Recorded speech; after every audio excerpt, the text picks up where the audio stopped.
오늘의 사연 시작합니다. 저는 결혼하고 1년도 못 채우고 이혼한 여성입니다. 이곳에서 이혼 사연을 읽다 보면 정말 공감 가는 게 많더라고요. 그 중에서도 대부분 돌이켜보면 그때가 이혼할 타이밍이었구나 싶은 순간들을 떠올리시던데 저 역시도 마찬가지예요. 제게도 그런 사건들이 몇 개 있었죠. 물론 이런저런 이유로 참고 어떻게든 결혼 생활을 이어가 보려 노력해봤지만 아무런 소용이 없더군요. 굵직굵직한 사건들 위주로 말씀드려 보자면 일단 남편과는 2년이라는 길다면 긴 시간 동안 연애하고 결혼까지 했습니다. 남들처럼 평범하게 각자 모은 돈이랑 부모님 도움 조금 받아 신혼살림을 꾸렸고 처음 한 달 정도는 별 문제 없었어요. 아니 별 문제 없다고 착각했었죠. 우선 남편은 그냥 무던한 성격을 가진 남자예요. 크게 감정에 기복이 있는 것도 아니고 항상 한결같은 사람입니다. 그런 점잖은 모습에 반한 거이기도 하고요. 반면에 저 같은 경우에는 직설적인 편이에요. 좋으면 좋다 싫으면 싫다 의사표현이 확실하죠. 특히 제가 가장 싫어하는 게 바로 앞뒤 다르게 말하고 행동하는 사람들이거든요. 왜 그렇잖아요. 마음에 안 드는 게 있으면 차라리 앞에서 대놓고 말을 해야지. 안 그런 척하면서 뒤에서 딴소리하는 인간들이 얼마나 많아요. 그런데 문제는 저희 시어머니와 시누이가 바로 그런 사람들이었던 거죠. 특히나 시어머니 같은 경우에는 정말 말씀을 곱게 하십니다. 거기에 제가 완전히 속아 넘어간 거죠. 오죽하면 상견례 마치고 돌아오는 길에 친정부모님이 다른 건 몰라도 시어머니 때문에 딸내미 마음고생은 안 하겠다며 저보고 저렇게 좋은 시어머니랑 만난 것도 엄청난 행운이라고까지 말씀하셨겠어요. 시누이 역시 시어머니와 비슷한 스타일인데 일단 말 자체를 엄청 조근조근하게 합니다. 거기다 상대방이 듣기 좋은 말만 골라서 하니 그때까지만 해도 저는 차라리 남편 때문에 고생하면 했지 시가 식구들 때문에 힘들 줄은 꿈에도 몰랐네요. 모든 건 제가 회사를 관두면서부터 시작된 듯해요. 물론 결혼 전에 이미 계획된 거고 양가 부모님께도 충분히 설명드리고 허락받은 후에 그만둔 거예요. 제가 어릴 때 교통사고를 당해서 왼쪽 무릎 관절이 안 좋거든요. 원래는 결혼 전에 수술을 받아야 했지만 조금이라도 빨리 결혼하자고 남편이 하도 보채서 그럼 결혼하고 수술하자고 뜻을 모았습니다. 게다가 당시 다니던 회사의 근무 조건이 열악한 상태라 몸조리 겸 쉬면서 이직 준비를 할 계획이었는데 제가 회사를 그만두고 집에서 쉬면서부터 시어머니와 신우에게 불만이 쌓이기 시작한 겁니다. 전 몰랐죠. 왜냐하면 남편이랑 한 번씩 찾아가면 얼굴 표정 하나 안 변하고 제 걱정을 많이 해주셨거든요. 무릎은 어떻냐? 원래 사람은 쉴 때 푹 쉬어줘야 에너지가 충전된다느니 저에 대한 불만은 하나도 없는 것처럼 말씀하십니다. 거기다 자기는 바라는 거 하나도 없다고. 그냥 니들만 안 싸우고 잘 살아주면 그게 가장 큰 선물이니까 바쁜데 자주 올 생각도 하지 말고 전화도 용건 있을 때만 해도 괜찮다고까지 하셨거든요. 그러면 저는 더 죄송한 마음이 들어 딱히 할 말이 없어도 한 번이라도 더 챙겨드리려 애를 썼습니다. 그런데 시간이 흐를수록 자꾸만 시어머니가 변하는 게 느껴지는 거예요. 물론 남편이 옆에 있을 때는 여전히 다정하고 한없이 마음 넓은 시어머니인 척 연기를 하셨지만 저와 따로 통화를 할 때면 조금씩 불만을 내비치더라고요. 처음엔 은근슬쩍 얼굴 못 본 지 벌써 2주가 넘었는데 한 번 올 생각 없냐라거나 요즘에 남자들 외벌이하는 게 그렇게 힘들다던데 우리 아들 참 힘들겠다. 뭐 이런 식으로 이야기를 하시다가 점점 수위가 올라가기 시작하더군요. 나중에는 저한테 따로 전화해서는 자기가 자주 오지 말랬다고 진짜로 자주 안 오려고 하냐. 그리고 집에서 놀면서 전화 한 통화 할 시간도 없냐시며 저를 닥달하는데 정말 황당했습니다. 더 어처구니가 없는 건 아직 수술하고 완전히 회복도 안 된 거 뻔히 아시면서 도대체 일은 언제 시작할 거냐. 왜 우리 아들만 개고생을 해야 하는지 모르겠답니다. 나중엔 저보고 양심도 없다며 비난을 하시길래 저도 더 이상 못 참고 몇 번 받아쳤죠. 이직 준비는 착실하게 하고 있으니 조만간 건강 회복하면 알아서 할 거고 연락하는 것도 일주일에 한 번 전화드리는 거면 충분하다 생각한다고요. 그리고 그 전에 어머님이 이런 식으로 저한테 말씀하는 것 자체가 납득이 안 된다고도 말했어요. 남편 있을 때는 그렇게 자비로운 척 세상에 좋은 말만 하시더니 막상 저한테는 어쩜 이런 이중적인 말만 골라서 하시냐 따졌더니 이제는 저보고 말대꾸한다고 뭐라고 하시네요. 자기 아들 앞에서는 좋은 엄마이자 시어머니 코스프레하면서 뒤에 가서는 딴소리하는 시어머니들이 있다고 이야기만 들었지 제가 직접 겪어보니 훨씬 더 끔찍했습니다. 그래도 시어머니가 이상한 소리 할 때마다 바른 소리로 따박따박 받아쳤고 자기도 양심은 있었는지 조금씩 덜하긴 하더라고요. 대신 이번엔 시누이가 그 바톤을 이어받아 잔소리를 하는데 솔직히 시어머니한테도 할 말하는 며느리가 설마 시누이가 무섭겠어요? 시어머니한테 하는 것처럼 똑같이 해줬습니다. 누가 봐도 제가 틀린 소리 하는 게 없다 보니 결국 더 이상 선을 넘지는 못했죠. 그런데 문제는 바로 남편의 반응이었어요. 시어머니와 시누이가 근거도 없이 저를 비난하고 그럴 때마다 남편한테 일일이 전부 말한 건 아니지만 최소한 어느 정도 상황 파악은 해야 할 것 같아서 몇 번 이야기를 해준 적이 있습니다. 처음에는 도저히 못 믿겠다던 남편에게 실제로 통화하는 거 들려주기도 하고 내가 왜 거짓말하겠냐 충분히 설명을 했더니 제 말을 믿긴 하더라고요. 그렇다고 제 편을 들면서 같이 시어머니와 싸워주기를 원한 건 아니었습니다. 어차피 내가 할 말은 내가 하면 된다라는 주의거든요. 그래도 최소한 제 마음은 헤아려 줄 거라고는 믿었어요.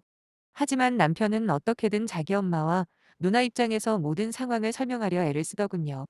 정말 실망했습니다만 그래도 이때 시점까지만 해도 남편과 이혼을 결심하게 될 거라곤 생각도 안 했어요.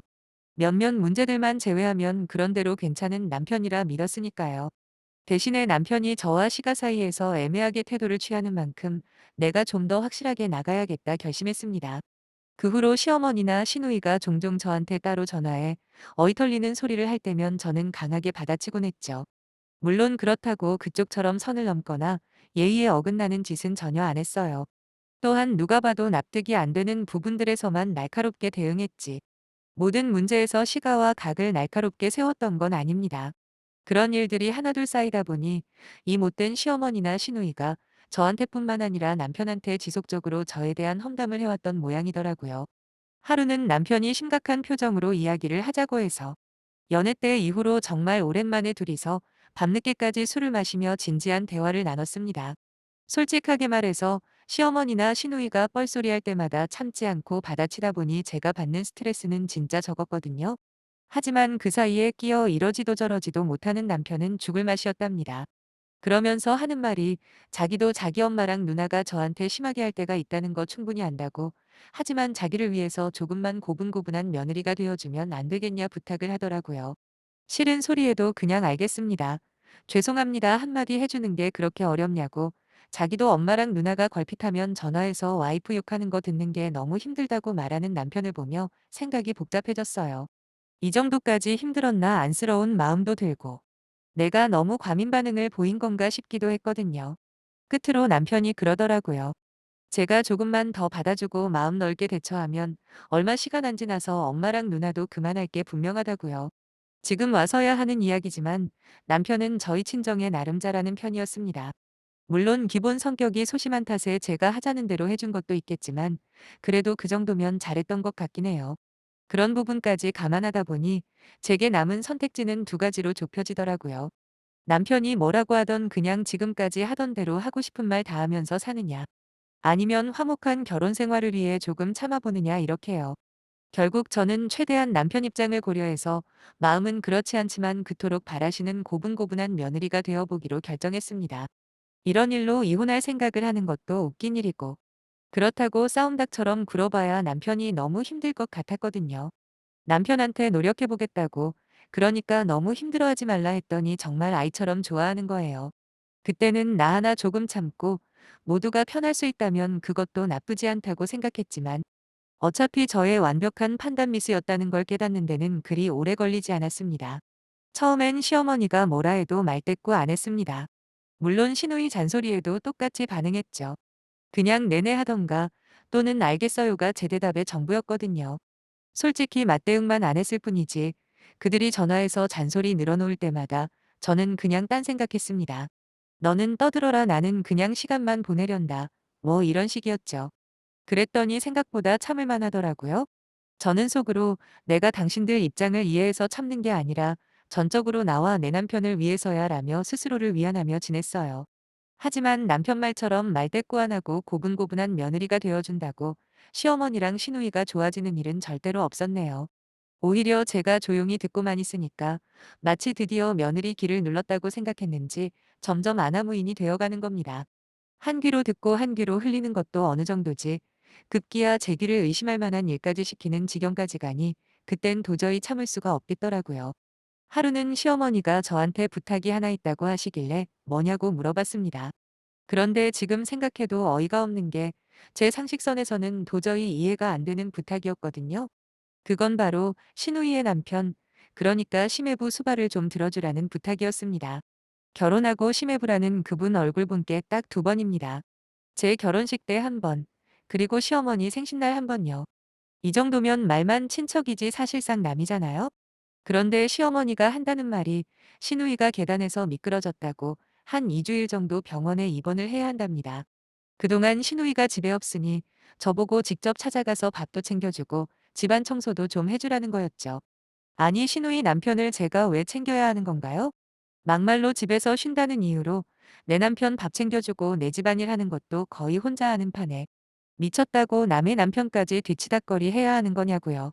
더 황당한 건 그다음 이어지는 시어머니의 말씀이셨어요. 시누이가 병원에서 그렇게 자기 남편 걱정을 한답니다. 심해부가 혼자서는 라면 하나 끓여 먹을 줄 모른다고. 자기 없으면 맨날 밖에서 사 먹거나 인스턴트 음식만 먹을 텐데 하면서 그렇게 한 걱정을 하더래요. 그러니까 저보고 가서 밥을 챙겨주라는데 그나마 선심 쓰듯이 속옷이나 양말 빨래는 시어머니가 이틀에 한 번씩 들러서 본인이 직접 하신다네요. 그것도 제 생각해서 그러는 거라며 생색까지 내시는데 진짜 시어머니가 치매라도 걸린 줄 알았네요.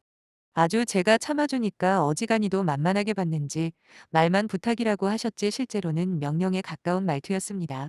잘 알아들었냐며 전화를 끊으려는 시어머니에게 저는 단호하게 싫어요. 얼굴도 기억 안 나는 신우 남편을 제가 왜 챙겨야 하는데요? 정 걱정되시면 어머님이 직접 가서 수발 드시던가요.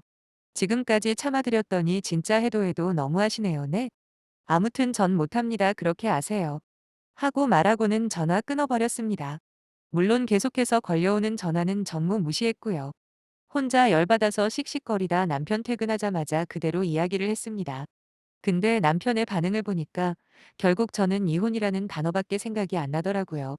남편이라는 놈이 글쎄 웬만하면 좀 해주지 그랬어. 당신 어차피 집에서 쉬잖아 안 그래? 라고 말하며 오히려 자기 엄마 부탁을 거절했다고 저를 원망스럽게 쳐다보는 게 아니겠습니까? 그랬습니다. 결국 이놈은 자기가 노력하는 건 하나도 없으면서 일방적으로 저한테만 희생을 강요하는 그런 인간이었던 거예요. 모든 불화의 책임을 전부 제 탓으로 돌리면서 말이죠. 놀랍게도 이혼을 결심하자마자 그렇게 화가 났던 기분이 순식간에 가라앉는 게 느껴지더군요. 지금까지 아둥바둥 어떻게든 살아보려고 노력했던 것들이 전부 부질없구나. 애초에 이 사람은 내 남편으로서 그 어떤 역할도 할 생각이 없는데 저 혼자만 바보짓 한 거였습니다. 남편에게 조용히 말했어요. 이혼하자고요. 거지 같은 시어머니랑 시누이가 그 난리를 쳐도 당신 하나 바라보고 살아보려 했는데 이제는 그럴 이유가 사라졌다고 말했습니다.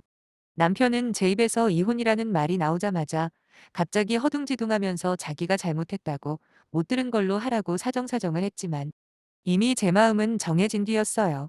곧바로 친정부모님께 이혼하겠다 알렸고 무슨 일 때문이냐 물어보시길래 1시간 넘게 조목조목 있었던 일들을 설명해 드렸습니다. 제 이야기를 다 들으신 아빠는 남편을 바꾸라고 하더군요.